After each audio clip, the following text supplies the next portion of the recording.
Hello, this is Richard from Track Trail, and this video is recorded in September 2023. And I just wanted to highlight we've had a new update applied last weekend, and it brings some exciting user interface changes. Something we've noticed with various tracking systems over the years is that they've become more complex and more noisy. What do we mean by more noisy? There seems to be many more menus, images, advertisements, lots cluttering up the screen, and that prevents you from seeing what's important, which is the map and the participants.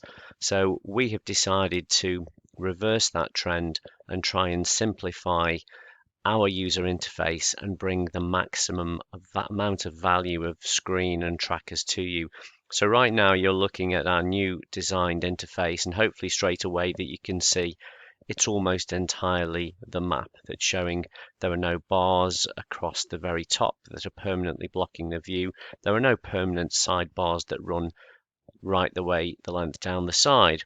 Likewise, the map controls have been minimized. So as a brief walkthrough, we've minimized the map controls up to the top right and top left corner, so magnification down here, and from here is where you would select all of your varying different map types, and also it's still where you would select and deselect the layers. We have added a new function onto that now, so if you were to deselect, for example, the 50 and 100 mile route and just leave this route on, if there were participants assigned to this right now, all of the other participants that were assigned to those other routes would also disappear. So you just get a nice clean view of which participants are on which route. Anyway, moving back to our user interface changes, the bar that we used to have clear the way across the top has been completely removed.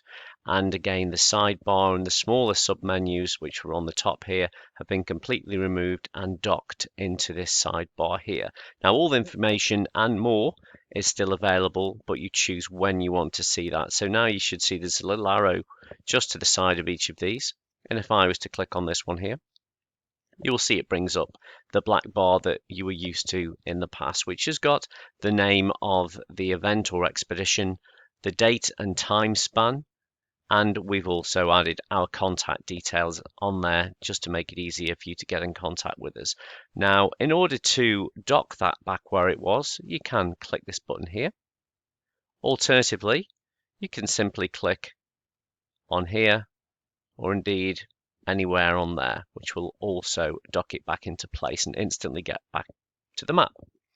Next, we have the participants bar, which used to be a permanent feature across the top. We've now made this dockable as well. So this now stretches into view when required. The color scheme has been picked up with the green and black theme across the website, and all of the features are otherwise the same. Again, you can dock this on here, or you can just click on the map and that would undock it. If you were to click on any individual participant or click on the magnifying glass, it'll achieve the same thing. It will bring up the information related to that person, so all of the details on there, perhaps the route they're assigned to, the distance and speed that they've covered, which tracker they're using, the times that they'd reach the checkpoints or the estimated times of arrival into the checkpoints as well. Now, what we could do is if we now click on the map on this side, that person will remain present as a small dock sidebar and their tracker would continue to show. I'll highlight that in more detail in just a second, but what you can then do is to re-enable that, or you can indeed just completely close that down. The buttons across the bottom are similar to what they were before, in that you can click and show the recorded trace, and that will bring up the recorded trace that this person did, and by sliding the bar you can see where the person went. You can see it changes the time here, 9:56. You can see where they were right the way through. And you can also choose to download that route as a KML file or a GPX file. Again, those buttons were available on this version of our UI, which was released in around about March time, but we have redesigned all of this now to fit in with this new closing or dockable sidebar. The next icon we've put down here is the leaderboard. The leaderboard used to sit in the very corner of the black bar, which used to sit up there. We actually got feedback to say that people didn't realize it was there and hadn't discovered how useful that was. So we've decided to put the leaderboard down onto here as well. So when you click the leaderboard, you click on it and it will actually load a different page, which is our leaderboard. And depending on how many routes you've got assigned here, if there's just one, this drop down won't appear, but if you've got more than one, you can choose which one you want to see. So there's a 100-mile route, there's a 50-mile route, and a 50-kilometer in this particular event. And what this shows is all of the participants down the left-hand side, all of the checkpoints and the distances and the distance that's been covered so far and the times that they arrived at each of those checkpoints. If they've not arrived at the checkpoints, you would see an ETA, an estimated time to arrival, which is updated very frequently, about once per minute, using a special algorithm which creates very accurate ETAs. So you'll always know when these people are going to be arriving at the checkpoints. You can still see the distances between them all. If you hover your mouse over, you can see the sector speeds from one to another, and this useful icon here will launch Google Maps, and that's an existing feature, but just to highlight, it will launch Google Maps on your mobile device or whatever device you're using and enable you to navigate from where you are to that checkpoint. And the same feature also works on the participants bar, where you can navigate to an individual participant. To get back to the map, you can either use the back bar, the back button on your browser, or click on the map again, and that will take you back to the same location here. Now, what I'm going to do is move on to an event that's in progress right now, just to highlight a few extra features. So if I click on this one right now, this person is hired one of our trackers to undertake a record-breaking swim in France, and hopefully you can see that there's an icon here which represents the person who's participating. We've got new high-definition icons, so they stand out and pop out from the map a little bit more. And if you click on the key now, you'll be able to see what this relates to. Of course, the green, as always, is that they are moving, or their current location. If the flag turns to orange, it means that they're not moving. We've changed the color for the no recent report from a gray color to a blue color to make it stand out more when you see that a flag has been marked as retired. So now, rather than two shades of different colored gray, we've got blue for no recent report. That means the tracker hasn't sent data for 1 hour or more. Retired if they've been marked as retired, and if they're in an SOS status, they go red. If a device has been powered off, the flag will turn black. Now, just to highlight, we've added some extra feature here too. In some circumstances, you may want to customize the flag, and we've made it so you can customize the circular portion of the flag while still retaining the useful status colors for the point or the arrow. So what I'm going to go and do now is I'm going to go into the setup for this particular event. I'm going to click on the color and change this color to be a blue type of color.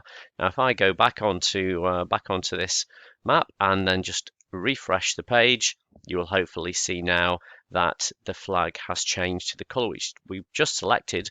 But note that the little arrow showing the direction of travel has retained its tracking movement status, which indicates, in this case, green, which is the current location that the tracker is still moving. So that is quite a useful feature in some circumstances where you may want to easily differentiate, perhaps you naming your groups certain colors, and you may find it easier to, at a glance, see that they're blue group rather than perhaps referring to them as number one.